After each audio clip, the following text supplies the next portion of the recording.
Sir, varicose veins గురించి ఈ మధ్య కాలంలో కొంచెం కొంచెం అవేర్‌నెస్ అనేది వస్తుందని చెప్పొచ్చు. కానీ ఇందులోనే డీప్ వెయిన్ థ్రాంబోసిస్ గురించి పెద్దగా ఎవరికీ ఐడియా అనేది లేకుండా ఉంది.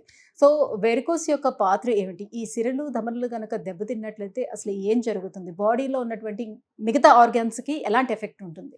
ముఖ్యంగా మనం మాట్లాడుకుంటే ఈ డీప్ వీనస్ థ్రాంబోసిస్ అంటే డీవీటీ. అంటే హ్మ్. డీవీటీ అనే దానికి ఫుల్ అబ్రివేషన్ అంటే డీప్ వెయిన్ థ్రాంబోసిస్.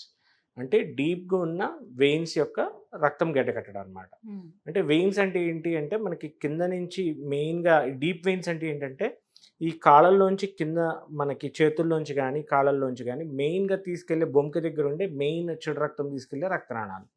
సో, ఇందాక వారికోస్ వెయిన్స్‌లో మనం చెప్పుకునేవి సూపర్ఫిషియల్ బ్లడ్ వెసల్స్. ఇవి మెయిన్ బ్లడ్ వెసల్స్ అనమాట.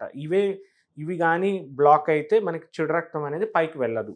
సో, అలాంటి మెయిన్ క్యారీ చేసే బ్లడ్ వెసల్స్‌ని డీప్ వెయిన్స్ అంటాం. హ్మ్. సో, ఎప్పుడైతే ఈ డీప్ వెయిన్‌లో క్లాట్ ఫార్మ్ అవుతుందో దాన్ని డీవీటీ అంటాం.